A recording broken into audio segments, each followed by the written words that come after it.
Matt Money Smith here from Believe in Chargers. Let's talk about Gusto. I appreciate you small business owners. You're the heartbeat of America, but at times, time can get away from you. Let Gusto take care of how your business operates. Automate your payroll. Get some HR with Gusto. It is the fastest way to cut friction so you can focus on what moves the needle and leads to success. So how does Gusto do it? Gusto is online payroll and benefits software built for small businesses. It is all in one, remote friendly, and incredibly easy to use so you can pay, hire, onboard, and support your team from anywhere. They're ranked number one on G2's highest satisfaction products list for 2026, and you'll be joining 400,000 small businesses that use Gusto. It is simple. It is quick to switch to Gusto. Just transfer your existing data to get up and running fast. Plus, don't pay a cent until you run your first payroll. So try Gusto today at gusto.com/believe. That's gusto.com/believe, BLEAV. And you're going to get 3 months free when you run your first payroll. Again, that is 3 months of free payroll at gusto.com/believe. Again, one more time, gusto.com/believe. O'Reilly. Check engine, ABS, or maintenance light on? Take the guesswork out of your warning lights with O'Reilly Veriscan. The service is free and provides a report with solutions verified by ASE certified master technicians. And if you need help, we could recommend a shop for you. Ask for O'Reilly Veriscan today. O'Reilly Auto Parts.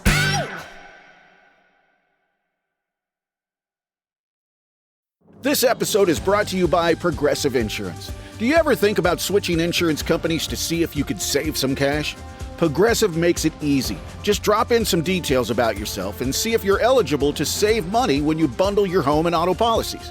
The process only takes minutes, and it could mean hundreds more in your pocket.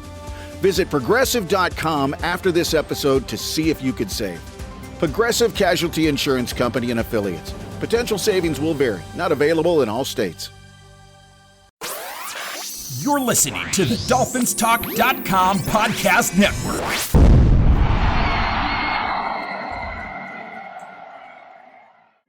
You are listening to the FinFans podcast, where we discuss everything Miami Dolphins. It's the off season, and we're looking forward to a fresh new start under different management in 2026. We hope you'll join us and enjoy the show. And it's another FinFans podcast. I'm here with Lewis and Chris Ragone. How are you guys? Lewis? Good. God, it's been a while, huh? With you, it's always a while. Yeah. You come, you always. No, not during the football season. I'm here religiously once the season starts. So, come on, Mike. You just like hanging out with Fran Tarkenton. I know what's happening. Yeah, Jason Taylor in a couple of weeks. Absolutely. Who would not want to do that? Right? Don't know. I don't know. Anybody who's listening to the show would more than be happy to hang out with guys like Fran Tarkenton for a little bit. Jason Taylor, Cornelius Bennett, and Jeremy Shockey in a couple days. So yeah, absolutely. Anyway.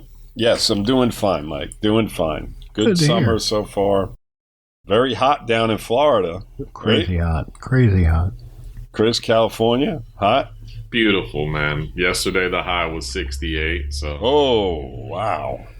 Yeah, I mean, hot over here is like 80 degrees. I mean, it gets... add about 40 degrees to your 68, and that's real close to what we were.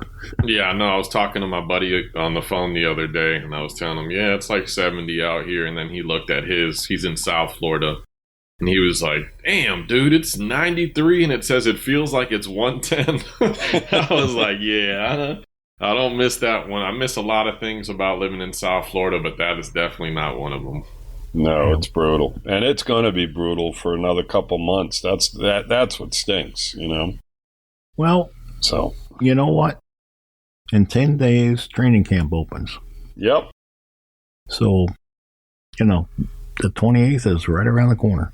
Wow. Yeah, that is one thing. That is one thing I do miss about living in South Florida was back in the day, I mean, when I was a kid, go into the training camps in Davie with Lou, and then even as I got older as a teenager, just going to the ones that you're allowed to go to with my friends and stuff. Just like, I used to love that. Like, that was such a cool experience. And, you know, I hope everybody that still lives down there is still doing that stuff, even though it's, you know, at Hard Rock now. The training facility is a little bit different, but I wonder how that experience is for fans, you know?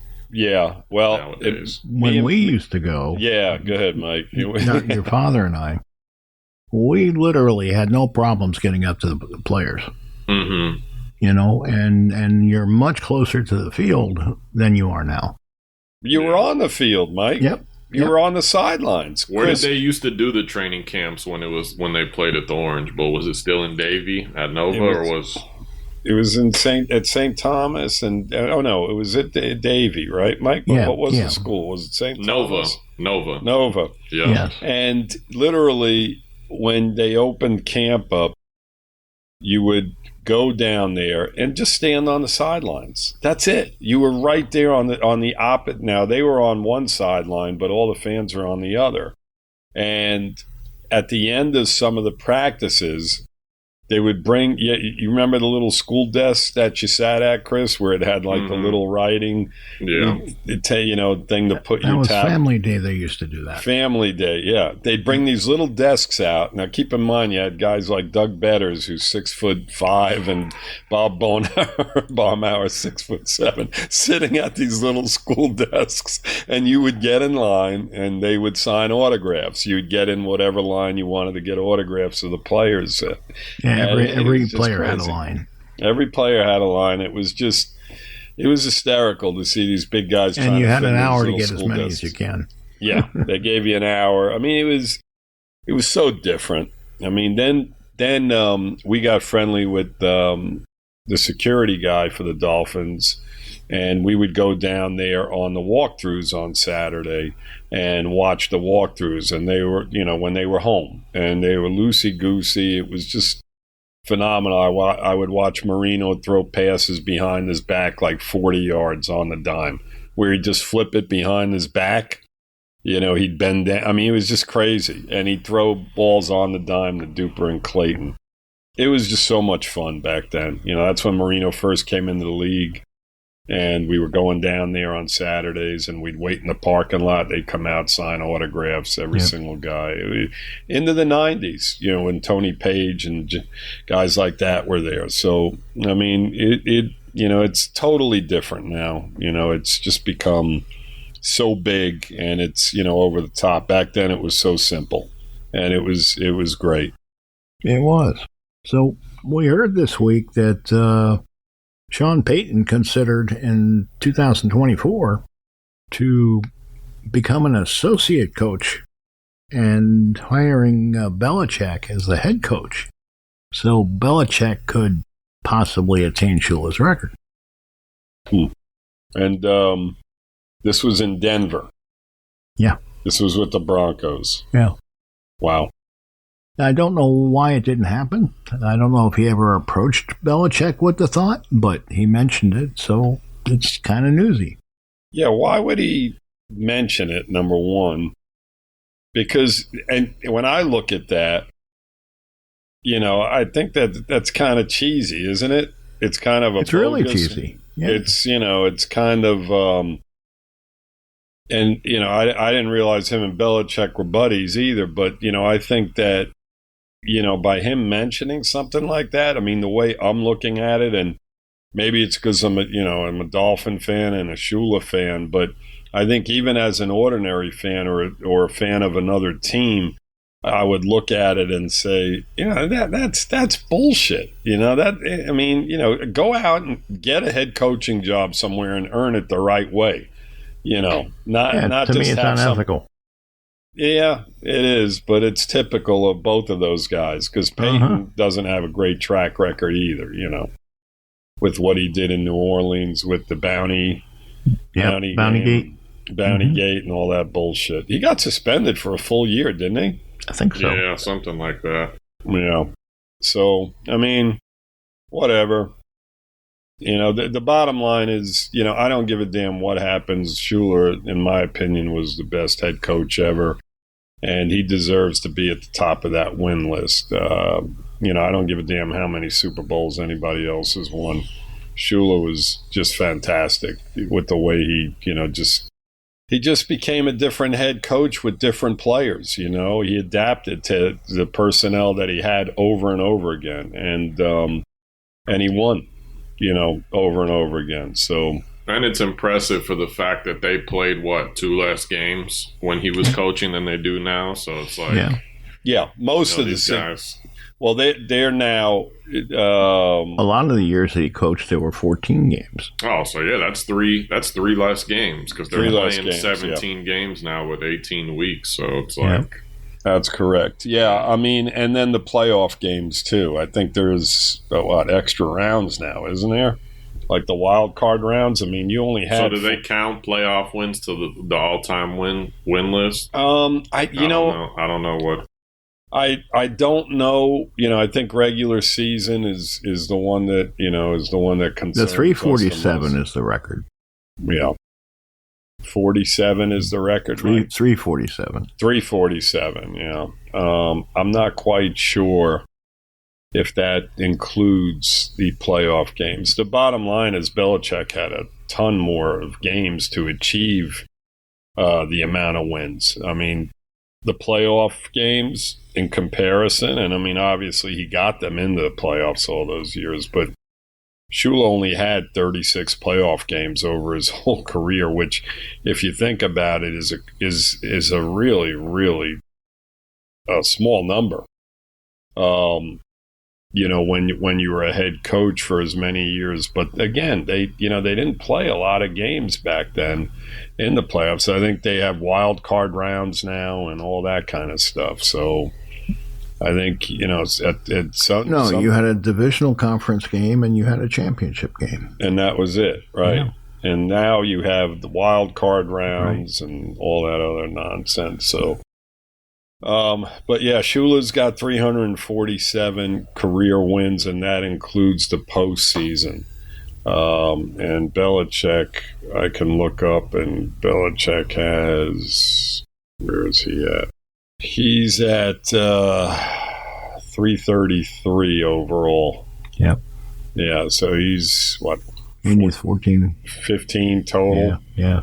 But in comparison, like I said, he had 44 playoff games. 44 playoff games. Shula had 37, you said? Was it? Yeah, 37. Yeah, the last thing I got to on this subject is, I hate to be that guy, but it's like when you look at what Belichick's done without Brady, it's not very impressive. I mean, he coached Cleveland. Yeah, so, I mean, Cleveland, his tenure was not good. And then you saw what happened when Brady left. Brady went on and won a championship. And, the Patriots became one of the worst teams in the league. So it's like, I'll give him credit for what he did during Brady's tenure because it was a very long tenure. He seemed like he got the most out of different guys who nobody wanted around the league. But once they gave him that ultimate GM position as well as head coach, he fell right on his face. And, you look what he's doing now at North Carolina with the Tar Heels, and it's just been 2 terrible years back to back. So, I mean, right. He's a great defensive coach. He'll go down as one of the greatest coaches because of the Super Bowl wins. But, how much can we attribute that to Brady? Brady and early on the defense, I mean, those first couple Super Bowls, I mean, the defense was great. Defense was just fantastic. I mean, they shut down the greatest show on earth, the Rams in that one Super Bowl.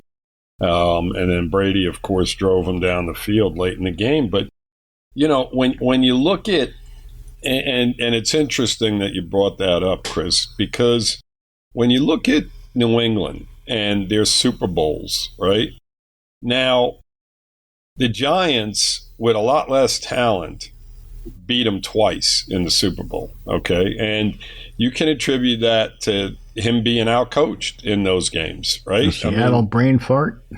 The Seattle game and the Atlanta games really should have been losses. I mean, if you look at it in hindsight, the great catch by Edelman down the field, that it basically caught it, off of two other guys. Brady just threw a ball up.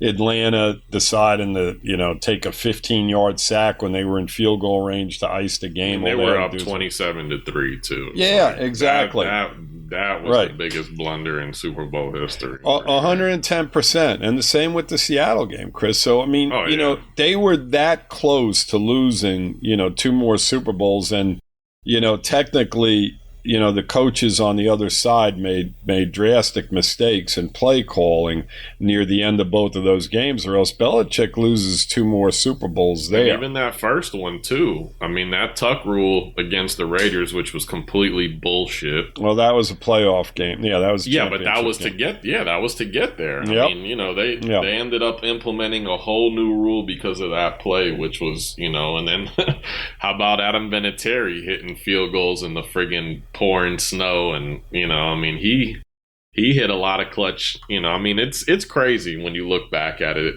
with how many almost stuff. They had a lot of good luck. I'll say that. The ball went their way quite a few times. They you throw in those facts, and I don't want to take anything away from him, because I think that he always did a really good job as far as having the team prepared, so on and so forth. But then you throw in, on top of what we just talked about, Spygate and all the, the accusations, and all that shit, Deflategate, all these different things that basically, they got busted, technically cheating, so, that leaves a scar on his, and listen, he was up for the Hall of Fame this year, and they did not vote him in. So when you look at it, you're talking about a guy that has the second most wins in the history of the NFL as far as a head coach. Should have been first ballot Hall of Famer, and did not make it. So obviously people are looking at him as a guy that, he's got a little bit of, baggage. All right, what we're going to do is we're going to take a step back for just a couple minutes, and we'll be right back. Hey guys, this is Mike again, breaking in for a second just to ask a favor of you. We would like to request that you go to Apple Podcasts and leave us a review and rate the show. Let us know how we're doing. We'd very much appreciate it. Thank you, and fins up. You're listening to this podcast, so I know you've got a curious mind. Here's a helpful fact you may not know yet. Drivers who switch and save with Progressive save over $900 on average. Pop over to Progressive.com, answer some questions, and you'll get a quick quote with discounts that are easy to come by. In fact, 99% of their auto customers earn at least one discount. Visit Progressive.com and see if you can enjoy a little cash back. Progressive Casualty Insurance Company and Affiliates. National average 12-month savings of $946 by new customers surveyed who saved with Progressive between June 2024 and May 2025. Potential savings will vary. O'Reilly. Check engine, ABS, or maintenance light on? Take the guesswork out of your warning lights with O'Reilly Veriscan. The service is free and provides a report with solutions verified by ASE certified master technicians. And if you need help, we could recommend a shop for you. Ask for O'Reilly Veriscan today. O'Reilly Auto Parts.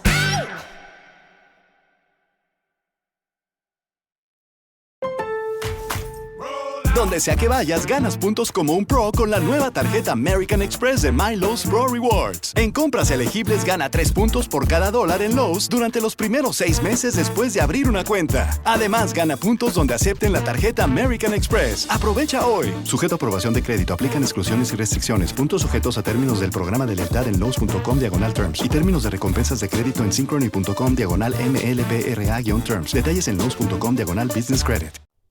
That comes with him, and that's probably, now I think eventually he's going to get in, but there's no question. But again, he should have been first time ballot in. Agreed. Hands down, and it didn't happen. So people look at him, kind of like, well, yeah. And then when you look at Shula and you look at, how people look at him, and the integrity and the type of individual he was, I think it's like complete opposites. How he handled the press even after tough losses over and over again as compared to how Belichick handled it. You're talking about two completely different human beings here, and in the end, it was mud in Belichick's face and probably deserving. Yeah. So, I'll tell you this about Shula. He had Johnny Unitas in Baltimore. Mm-hmm. He had Bob Greasy here, and then Dan Marino. But he also won with David Woodley. Yep. And Don Strock at quarterback. Mm-hmm. And that could not have been easy. No, he adapted, Mike, over and over again. Yep. My point is that, he made a Super Bowl with those guys as well. So, some people might think he only did well because he had great quarterbacks, but that's not entirely the whole story. I just think that Shula had a way about him that kept players on task. What Shula did best was having a team prepared week in and week out. Yep. I mean, you never saw them, just take beatings. I mean, listen, Buffalo beat us a couple times pretty good, but by and large, I agree. When you go up to Buffalo and you've got basically a defense that's without your best player in Offerdahl, and you compete, and they did. They went back and forth with Buffalo in the snow up in Buffalo. Talking about 92? Yeah, late in his career. They were prepared. They went out and they gave it everything that they had.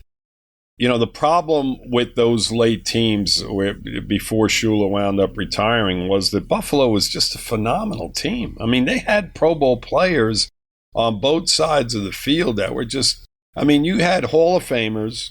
You had Jim Kelly, Thurman Thomas, Andre Reed, and James Lofton. 4 Hall of Famers on the offensive side of the football. Okay. On the defensive side, you had Bruce Smith, who's a Hall of Famer, Cornelius Bennett, Shane Conlon. You had really good Darryl Talley. You had a great linebacking crew. They were an incredibly talented football team. And they had a damn good head coach. Right. And we went up to Buffalo a few times and beat them, and sometimes they spanked our butts. But we couldn't get over the hump with them. We were probably the second best team in the AFC for a couple of those seasons. Yeah. And, we just had some bad things, just like any other team, a couple plays here, a couple plays there. And, and maybe, you have another championship or you're in another Super Bowl. But we just couldn't get over that Buffalo Bill hump. They were just a fantastic football team. They were just slightly better than us year in and year out. Otherwise, Shula probably would have went to a few more Super Bowls. May not have won them, but, we would have been there. So, agreed. Mm-hmm. Anyway, with all that being said, what else do we have if you guys don't have anything more? We have camp battles is what we have. We have camp battles. Yeah. Camp in 10 days, and we have camp battles. You got it. So let's just go down the roster a little bit and see where we think those battles might be. Quarterback at Willis is your starter. I don't think there's a battle there. Yeah. And I think yours is probably going to be your second string quarterback. But the battle to me is between the third and fourth quarterback, Cam Miller and Mark Gronowski. Right. If we even care to spend a lot of time on it, you would think that Miller is probably the guy, right? Well, maybe not, because Cam Miller was brought in, if I'm not mistaken, by the previous regime after last year, as to where Gronkowski, this current regime, drafted, or he was undrafted, right, Mike? Undrafted free agent. I think so. Yeah, so we picked him up as an undrafted free agent, so maybe, we talked about him in the past. This is a guy who has the most wins in college football history as a quarterback. So, right. Maybe there's a little diamond in the rough there, but maybe. Like you said, as a third string, fourth string quarterback, who really, I'm not going to say who cares, but, we'll see if these guys even get play time. They're probably competing for the practice squad. Yeah, because Ewers looked good last year. I think he, looked good enough to be our number 2. I think with Ewers, I like the guy. He's got a lot of confidence, and he goes out there and wings it. But, you're looking at a situation where I think, talent-wise, he's limited. I mean, the most upside among those three guys that we're talking about is probably out of Gronowski, right? Yeah. I mean, I think he has the most upside going forward. Yeah. So, it depends on what happens here, in the practices and then in the preseason. I mean, the backup quarterback position is very interesting. I mean, you would think that Ewers is definitely the guy, but you never know. You just don't. Somebody, one of the other two guys can, maybe leapfrog him. We'll see what happens. Yeah, and we're talking about a 7th-round pick from last year. So, I mean, even though he looked good exactly when we gave him the opportunity, again, a different regime drafted him. They saw things in him. Maybe this Gronowski, I mean, he can run a little bit too. So that way, if Malik goes down, you don't have to completely change the offense to something else. So, I mean, that definitely is going to be interesting. Somebody I'll be watching in these preseason games. Mm-hmm. At running back, Achane is obviously your starter. Behind him, you got Jalen Wright, Ollie Gordon, and Donovan Edwards. Mm-hmm. Yeah, I don't know. From what I've read this camp so far, Jalen Wright's been dropping balls out of the backfield, which you don't like to see. The reporters like Omar Kelly, Poupard said that they don't really see much out of him. Ollie Gordon is a guy who got some looks last year, but nothing crazy. I mean, the majority of his carries were carries right up the middle behind those two terrible guards, and he was getting smacked at the line. I mean, he didn't really have no opportunity. I mean, he had a couple good runs last year, but I think Ollie is in line to take that backup position, and Jalen Wright can either become a trade target, as a former 3rd-round pick, or, end up just as our 3rd string. And Donovan Edwards is somebody we talked about in the past. I mean, him and Blake Corum were a 1-2 punch at Michigan a couple years ago. I mean, this guy was on the cover of the NCAA football game. It's kind of weird that he just didn't, I think he went in the 6th, 7th round by, I forgot who drafted him, but he's a guy who has some talent. So, another guy that I'll be watching in this preseason to see if he gives us anything there. Yeah, I mean, I think all 4 of these guys will make the roster. They're just gonna have one of them inactive from week to week. I mean, that's kind of what we did last year, right? When we had Jeff Wilson and guys like that. Week to week you would have that 4th guy inactive. I don't see Jalen Wright being traded, Chris, only because they don't really have anybody to replace him. I think if Achane did get hurt, you would see a lot of both of these guys. And I think that all of these guys are going to fall back into place. I agree with you in the fact, you and Mike, that, Ollie could probably take over as the backup. He's a power guy that's definitely going to be in short yardage situations and probably down by the goal line. So I think they're all going to have similar roles to what they had this year. I truly believe that. I think that Jalen Wright is going to wind up spelling Achane on certain series, in between the 20s, and then inside the 20, you're going to see a lot more of Ollie Gordon. So, I think Ollie's got good hands though too. That's what I'm saying. I mean, I can see him overtaking Jalen Wright, even on 3rd down situations. He's a bigger back. He probably can block a little bit better than Wright. I think that's what his problem was. I think, and the reason he didn't get more playing time because he was having issues with blocking. Wasn't that the case? Picking up blitzes, so on and so forth. I mean, look, he was a rookie too. I mean, and exactly. People have came out and said that McDaniel's playbook was not the easiest to learn. So, I mean, agreed. I know with our coordinator coming back, who was part of that last regime, I mean, I expect the offense to be similar, not exactly what it was. So, hopefully all these guys aren't having to learn, a completely new playbook, and they can just keep building off of what they did last year. But, I mean, I don't know. Jalen Wright, thus far through his tenure with us just hasn't really shown nothing for me. I mean, he had that 100-yard game, I think it was last season, where he looked good, but I don't know. I mean, I think Ollie Gordon, I mean, again, this is a guy who a couple of years ago won that Doak Walker Award for the best running back in the league and was like top 5 in Heisman. So as far as talent goes, I think Ollie Gordon is the more talented guy. We'll just, we just got to see how it plays out. Yep. Sure. And wide receiver. You got Malik Washington, Caleb Douglas, Theo Weiss Jr., and Terrence Marshall Jr.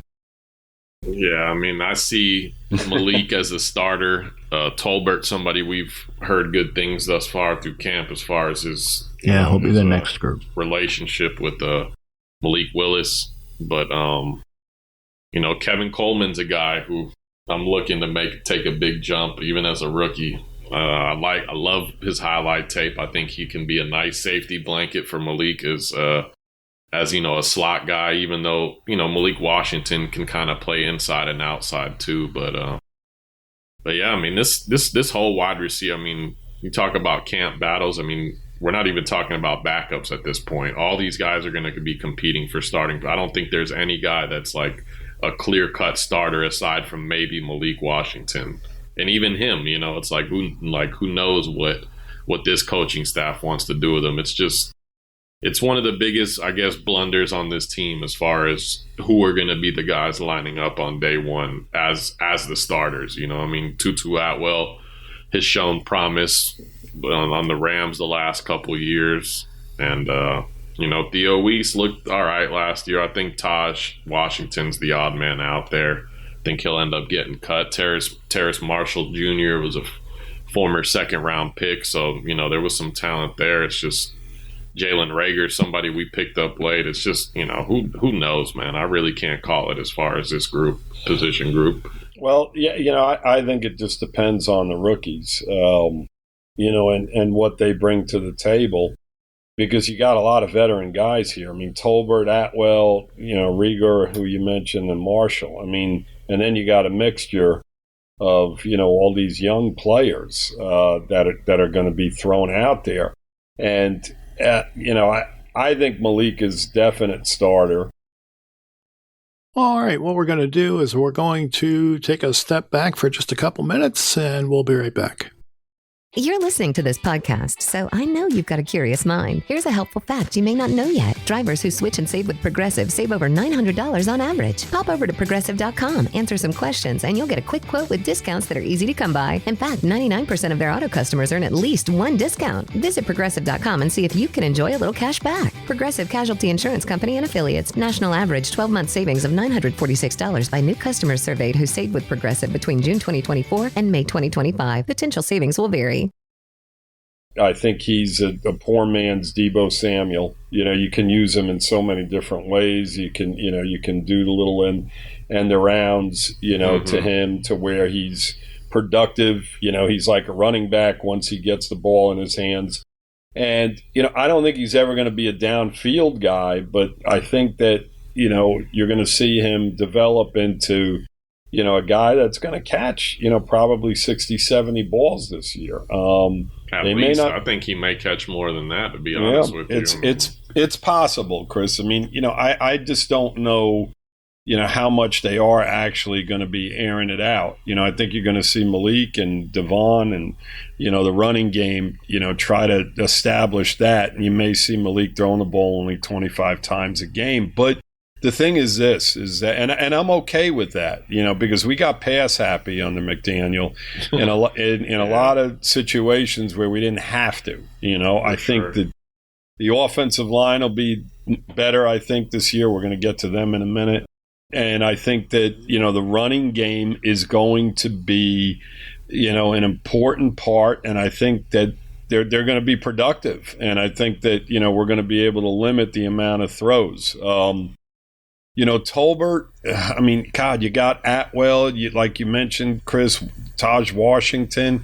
I mean, these are similar players, they're downfield guys that, that are not overly big, right? I mean, Tutu's very small. Yeah. He's just going to be, a home run type guy down the field. You're not going to see him catching balls over the middle. an awful lot. And, I just think that the rookies are going to be, if one of them or two of them rise to the occasion, fantastic. That's what I want to see. I'd much rather see the young guys, establishing themselves this year going forward and getting a lot of playing time over guys like Atwell and Tolbert, who what you have in those guys. So, hopefully, there's some surprises like Chris Bell and some of these guys that come out of that group. Once Chris Bell gets back out of this whole wide receiver group, he is the guy that I'm the most excited about. Most excited about, for sure. I mean, it should be Caleb Douglas, the highest drafted receiver we took, but the reports so far have not been good. He's dropping balls, which was his MO in college. And, as far as size goes, Chris Bell and Caleb Douglas are probably our two biggest receivers, and they're both rookies. Chris Bell coming off that ACL, so they haven't really reported anything yet, but I don't think that he's going to be playing until week 7 or something like that, or maybe even on later on in the year, because it's like you don't want to risk a guy who's, coming off an ACL in a season where we're not going to be playing for wins. It's like I'd rather at least let him sit that first half of the season and let him, kind of come on at the end of the year and gain some traction and momentum going into the 2027 season. Because going forward, I think when I'm looking at this group right now, I think he's the most talented. So, right. I don't know if he can be a true number 1, but even if he can be a solid number 2 and we draft a guy in the first round next year, or we pick up a guy who's, a free agent who's a really good receiver, even though those don't really hit the market these days. I think he's the guy who's going to be the best player, I think, once he gets going. You guys said a lot. Yeah, it's... Well, this is a group, Mike, we're talking about, camp battles. And in my opinion, this is a group that you look at and you're like, wow. It's like just up in the air. Just like Chris said right at the beginning, I think Malik is the only one that's, going to be a definite, as far as starting, through the course, especially through the whole course of the season. You throw all these guys up in the air, you don't know who's going to even, some of these guys are going to get cut, yeah. There's no question about that. And, when you look at the team as a whole and you look at the names and the mixture of veterans and rookies, it really is just up in the air. Who knows who the 3 starters are actually going to be. It's the biggest competition, I think, on the roster. Mm-hmm. Yep.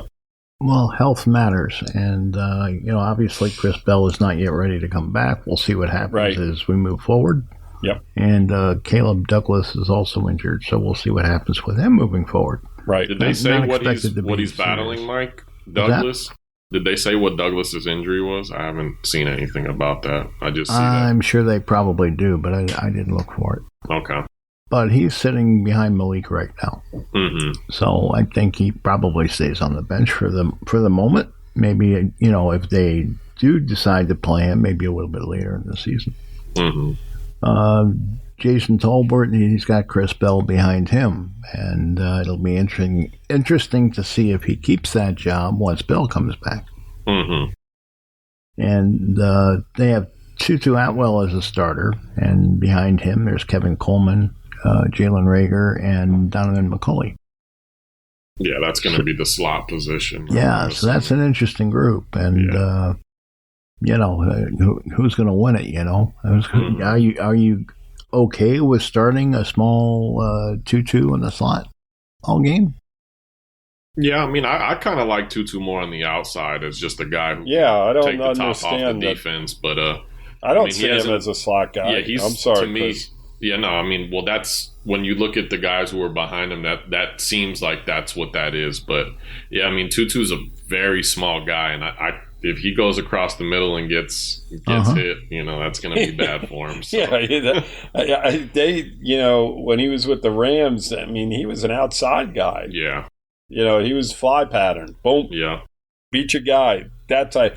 I mean, I can't see him as a slot guy. I mean, we'll see. I see Malik as a slot guy. I really do, because he's a guy that can break tackles, more like a tight end in the middle of the field. So, yeah, I think he'll probably be a gadget player. I don't think he's going to be a full-time slot starter. Yeah.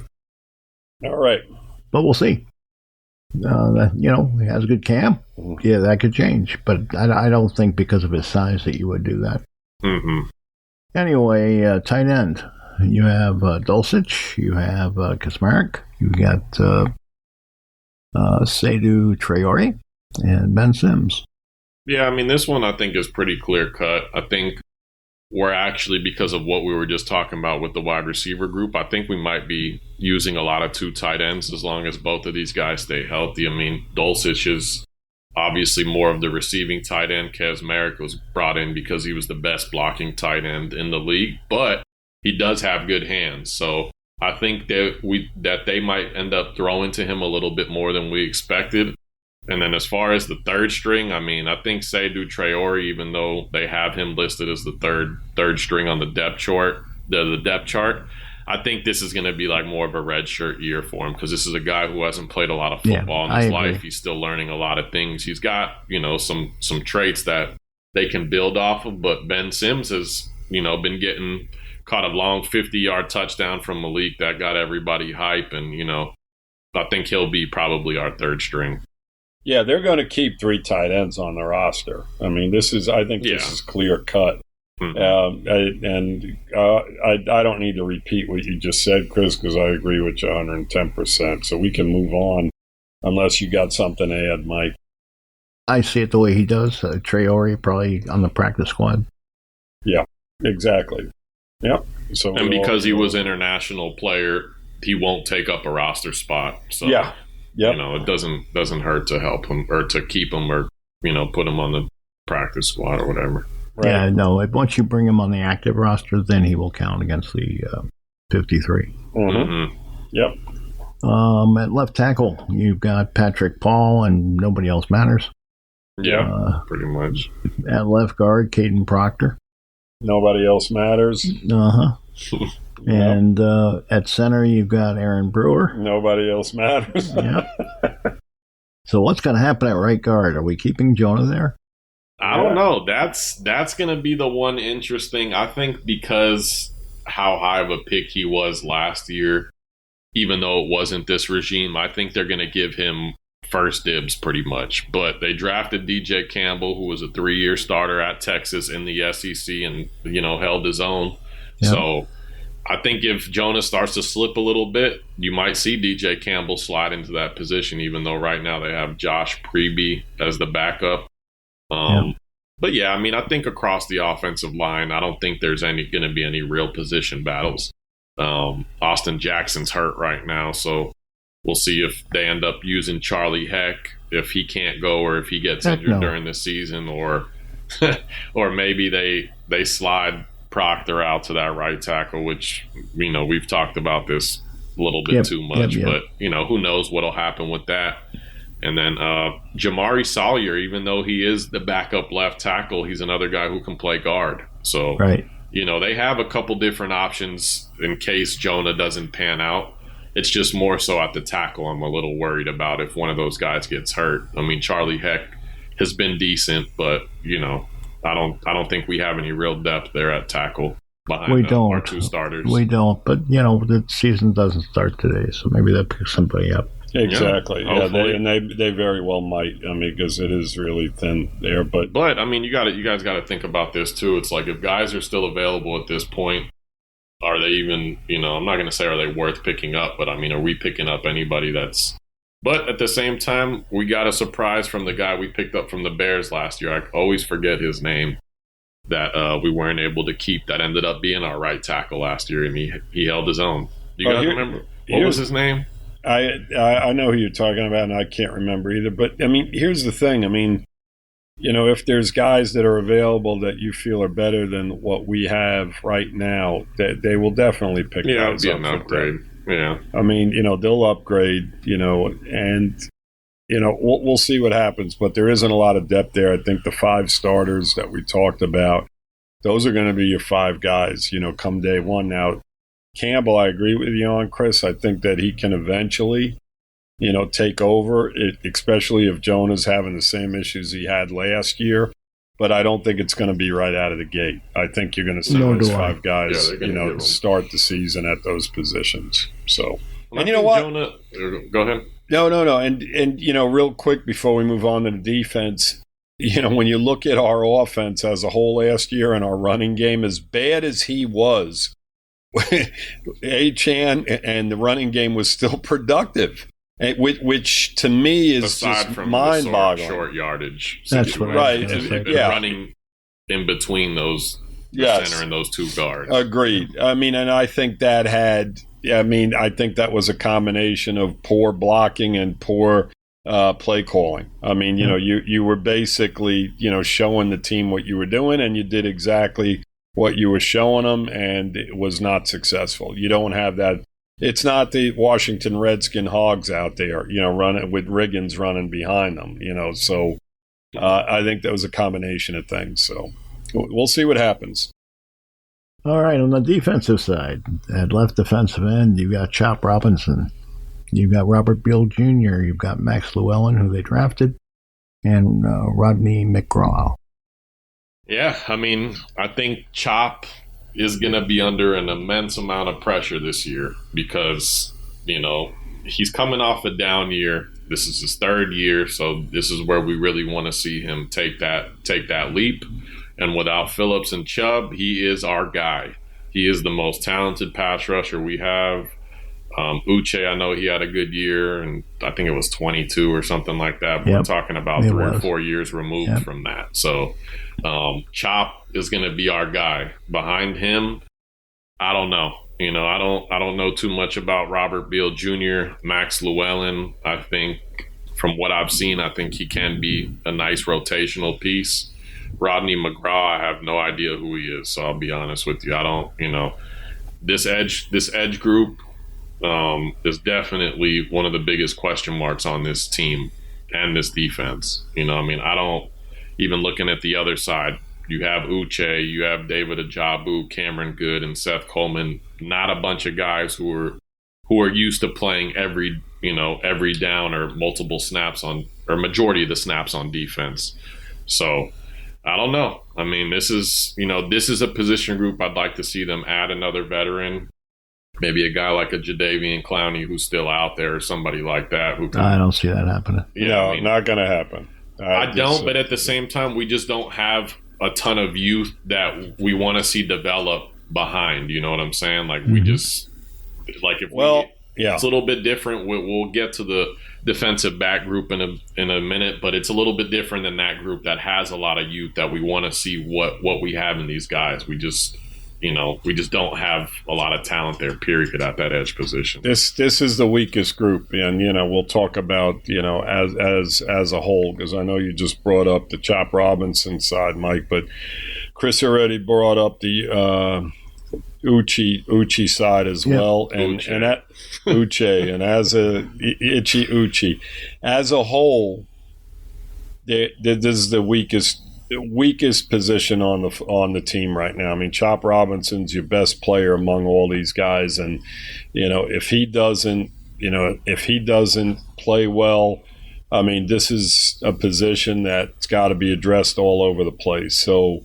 who knows? Maybe somebody out of this group, turns into somebody we weren't expecting to turn in, to become a really solid player on this football team. But in my opinion, and I know you're going to talk about secondary, Chris, you already mentioned them, but this is by far the weakest unit on the football team, without a question of a doubt, in my opinion. So I don't have a lot to say any more than that about any of these guys. I just don't know what we're going to see out of any of them, and that includes Chop Robinson. Yeah, it does. Yep. All right, what do we Left got? defensive tackle, we've got Kenneth Grant, Jordan Phillips, Zeke Biggers, and Keith Cooper Jr. At right tackle, we have Zach Sealer, Matthew Butler, Alex Huntley, and Cahill Saunders. Yeah. I like the group as a whole. I think there's talent here. I mean, Grant's got to step up, but Phillips and Biggers I like. Sealer I love. I think he's, he came on strong at the end of last year, and that's what you wanted to see. Going into this season, you didn't want to see what was happening early on in the year, and you're like, man, this guy, his play's declining. He actually got better in the second half of the year, and that's definitely a positive going into this season.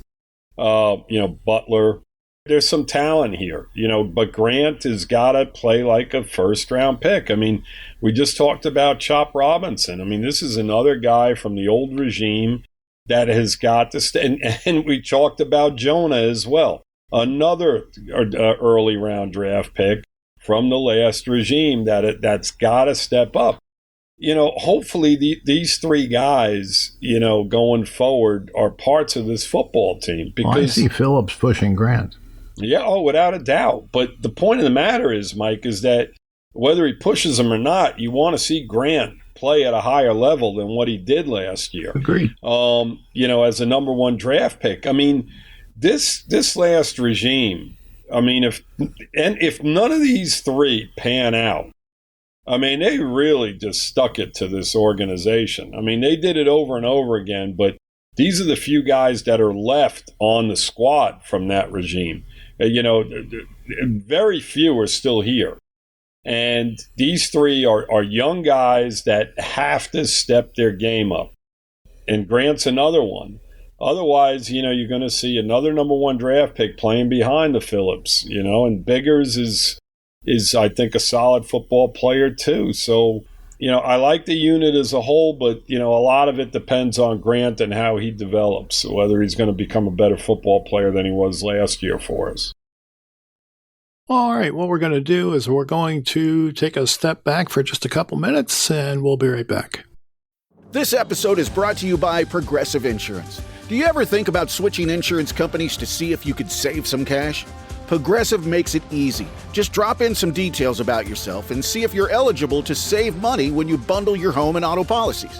The process only takes minutes, and it could mean hundreds more in your pocket.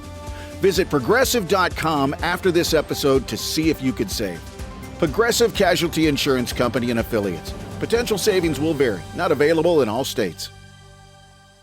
Yeah, I agree with that too. I think Sealer, his down year, I mean, like you said, he did come on at the end of the year, but I think his down year last year, a lot of that had to do with playing next to a Kenneth Grant, who just, he didn't show a lot. I mean, at the end of the year, he made a couple plays, he showed some flashes, and we're like, okay, like this is what we were looking at. But I mean, after seeing Jordan Phillips, the way he's looking as far as just his body and just throwing sleds around, Zeke Biggers went through a big body transformation from last year too. So, these guys are hungry.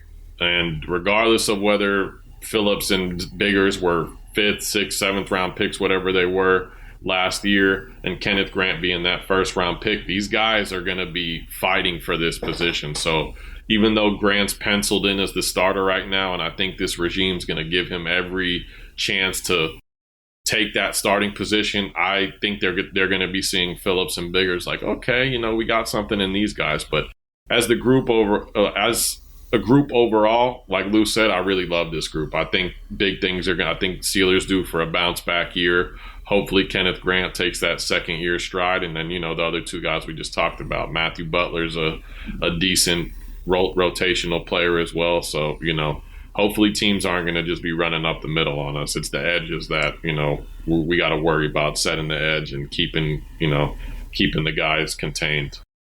On this depth chart, they have Jordan Brooks as weak side linebacker, and behind him they have Jacob Rodriguez. Mm-hmm. I'm not quite sure that Rodriguez is going to be a weak side linebacker. Weren't they talking about him at middle? Yeah. I think he's a guy who's pretty versatile. He's going to be able to play whatever position in that inside linebacker. Talking about a guy who's a former quarterback too, so he can see things from a whole different perspective than other guys can. And really, the rookie I'm looking forward to the most. I mean, this guy, caused a lot of turnovers in college, and I think that's something that we've been missing from this defense for since Xavier Howard was making all those interceptions. And, I'm not saying that he's going to make a lot of interceptions, which I think, he'll have a few, but that peanut punch that he has, forcing fumbles, I think that's going to be his bread and butter. So, Brooks is still on the team. I think he's going to be a great mentor for Rodriguez. I think you're going to see three guys, Jordan Brooks, Jacob Rodriguez, and Dotson kind of switching out and, just depending on what the situation is. I mean, Dotson's a really good cover guy, but I can see packages where Brooks and Rodriguez are both on the field at the same time because Rodriguez can cover a little bit too. So, I mean, it's going to be fun to watch. Kyle Lewis is another guy, the former safety that we drafted, that is a great coverage linebacker, especially playing linebacker, because he was a safety. So I'm excited to see him, even though they have Willie Gay penciled in as that strong side. But again, Willie Gay's another guy who can play. Trey Moore we drafted. I mean, this inside linebacker group is probably the deepest position group on this defense. And, I'm super excited to see what we get out of these guys. I look at it this way, and I think that you're going to wind up seeing Brooks, Rodriguez, and Dobson on the field most of the time. Those are going to be your three starting linebackers. I mean, listen, we put labels on these guys, strong side linebacker, weak side linebacker. I mean, I think those are your three best linebackers. Those are going to be the three guys that are going to be out there the majority of the snaps. But, again, like you mentioned, Chris, you got a Kyle Lewis who, who's going to be a really good cover guy. You're going to see him get playing time. You'll definitely see Willie Gay get playing time. I mean, this is a good group. And, the combination that they're going to throw out there as starters, I don't think it makes any difference. I think these guys are going to be somewhat interchangeable because they have, some decent traits, some really good things they do well on the football field. Jacob Rodriguez is a guy that, I think's just going to be a great player for us. He's going to become a fan favorite. And, I think that he's going to be a guy like, a Zach Thomas type player that just has a nose for the football, that type of player, much like the guy we let go out to Minnesota. That type of guy, Oh, yeah. I agree with you, Lewis. I do think that all these linebackers are going to be, in and out of the game. Interchangeable. Yep. In and out of the game. Just exactly. You do this well, you go here. You do this well, you go here. And that's the way they're going to do it, depending on the package. Yep. And it's a great unit as far as I'm concerned. As long as Rodriguez is the player that we're hoping, he's going, all of the expectations that they want out of him, I think I think he's gonna become a really, really good football player for us. Again, fan favorite going forward. So we'll see what happens. All right, the secondary, I think everybody knows, is a big mess. Do we see competition? I mean, where do you think, Chris, the competition would be? I think Chris Johnson, who's penciled in as our left side cornerback, is going to be a lock. First round pick. I think we'll see him. They've already talked about using him in the nickel. I think he's going to play multiple positions. Dante Trader Jr., who they've been raving about, I think is going to be a lock at that strong side safety position. But the other side, Zane Anderson, who's penciled right now as the free safety, I don't like it. He's a career special teams guy. I think that's what we brought him in for. I think if he's our starting free safety to begin the season, I think we're in trouble. And then at that right cornerback position, you got Storm Duck, and then you got Juju Brents, who both have Q's next to their name.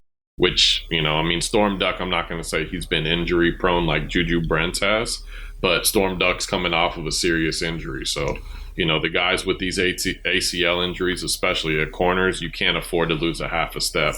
Yep. So I hope that Duck has been attacking that rehab and really doing everything he can to regain that position. But I think, again, new regime, we don't know what they think about Storm Duck, but I think if Juju Brents can stay healthy, I think I'd like to see him emerge as that starting right cornerback, and then have Storm Duck, coming in for Chris Johnson when they want Johnson to move in and play inside. But as far as the free safety position, I'm kind of swaying more towards a Lonnie Johnson or even a Michael Taff over Zane Anderson just to see what we actually have there.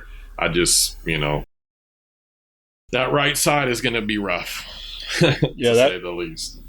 That free safety position, boy, I mean, God, if Zane Anderson's not on the field, you go from a Lonnie Johnson who's 6'2", 230, something to that effect at that free safety position, or to Michael Taff, who's like 5'9", 190. I mean, he's a small guy. They said he looks like an equipment manager out there. Yeah, I mean, he's a small guy, but boy, is he a football player? Yeah. I mean, Lonnie Johnson's 30 years old, but like I said, I mean, you got a 220-pound, 6'2" guy, and and then the drop off to Taff, he's 6 foot 190. I mean, you're giving up some size there. Now, Taff is a football player, so it wouldn't shock me if, maybe not at the start of the season, but as the season progresses to where they say, let's throw this kid out here and see what he brings to the table. If Duck and Juju are healthy, that's a major positive to us, obviously. I mean, a major positive. I think they're both decent football players. It just depends on their health. So, as a whole, when you look at the secondary, you don't see anybody that's just going to blow your doors off. But I think that, they can go out and do somewhat of a decent job. The problem that we're going to have, guys, and we've already discussed this, is the pass rush. And I don't care who you have back there. You know what I mean? I mean, you could have Xavier Howard.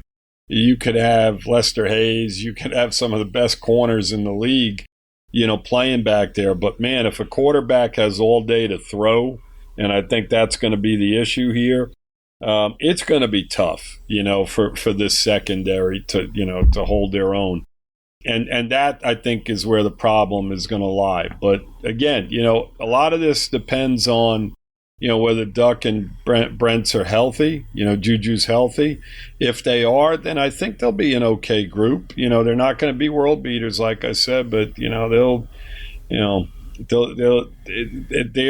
they could possibly, and again, this depends on Chris Johnson as well, as a rookie going out and playing decent. It's a tough group. It really is, because there's a lot of question marks here.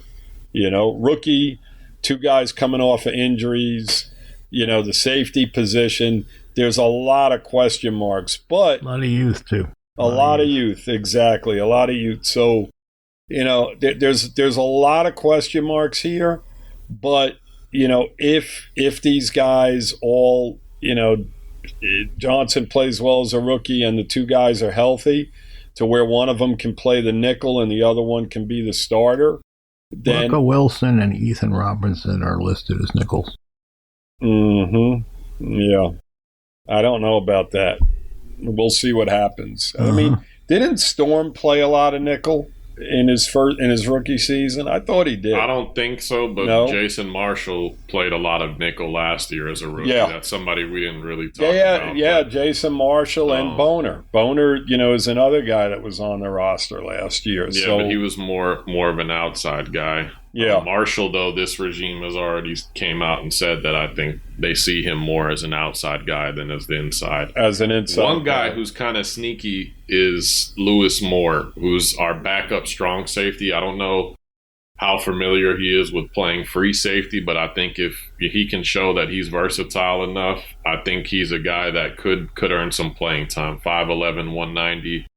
I said this a few times, but he was a part of that championship Indiana defense last year, and he made some plays, so we'll see. I mean, to be an undrafted guy, and we've already talked about this, it's not like we have a ton to choose from, but to already be the second string, listed as the second string strong safety, he showed this coaching staff and this regime that he's coming to play and he's ready. So yeah, he's a guy that another guy that we'll be looking at in the preseason to see how he's playing and matching up against NFL talent. Yeah. All right. On special teams, you got Riley Patterson and Zane Gonzalez at kicker. Mm-hmm. Yeah, I mean, Riley, there's no reason for us to believe that, that he's he was fantastic last year. Yeah. I mean, he exceeded our expectations by far. With Sanders being out the whole season, I mean, this guy really stepped up and played exceptionally well. So, I mean, unless he's missing kicks all over the place, I don't see any change there. Yep. Punt returner, you got Malik Washington and Kevin Coleman Jr. and Tosh Washington. Yep. Malik is a great return guy. I don't see why they would take him out of that situation. Yep. Well, kick returner. I'll tell you. Well, hold on.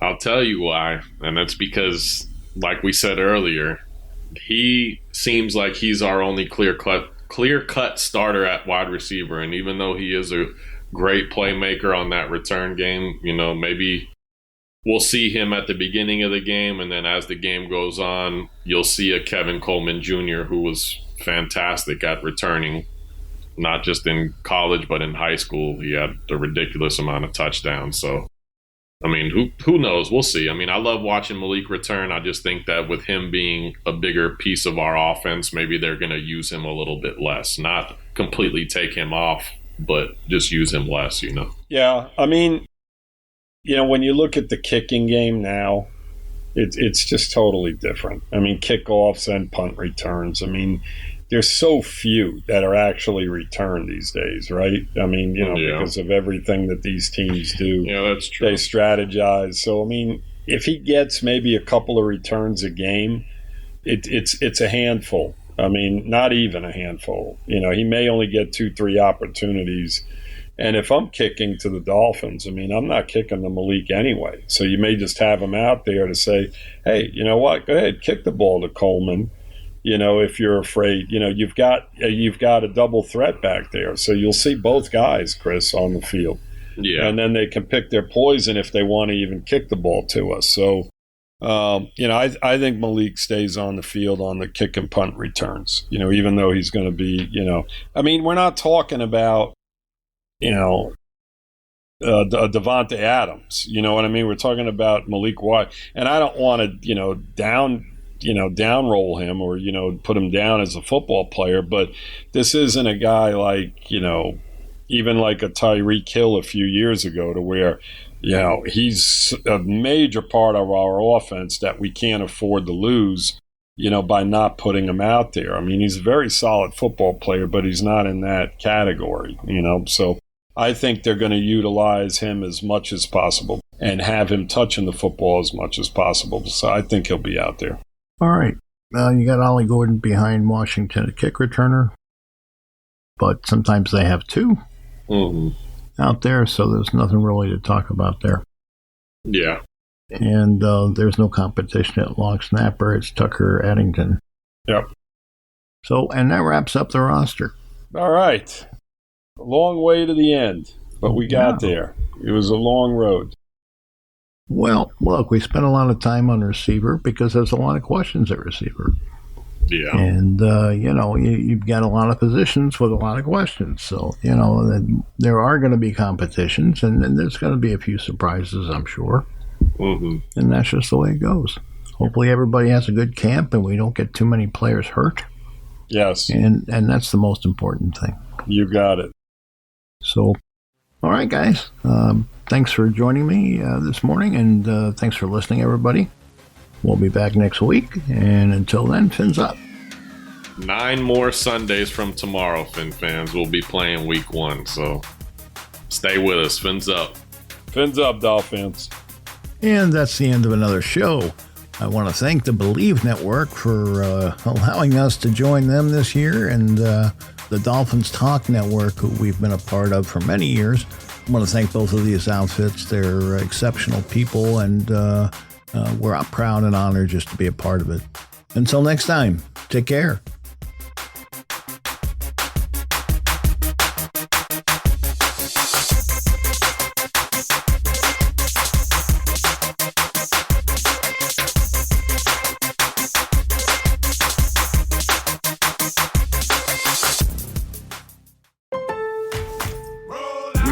My Lowe's Pro Rewards American Express card. Earn 3 points per dollar spent on Lowe's qualifying purchases for the first 6 months after card account opening. Plus, save 5% every day on eligible purchases at Lowe's and earn points on eligible purchases everywhere else Amex is accepted. Card members get more at Lowe's. Subject to credit approval. 5% can't be combined with any other offer. Exclusions and restrictions apply. Points subject to loyalty terms at Lowe's.com/terms and credit reward terms at Synchrony.com/MLPRA-terms. Visit Lowe's.com/business credit. If you like the show, please take a moment to rate, review, and subscribe. It really does help the show to grow. Thank you for listening.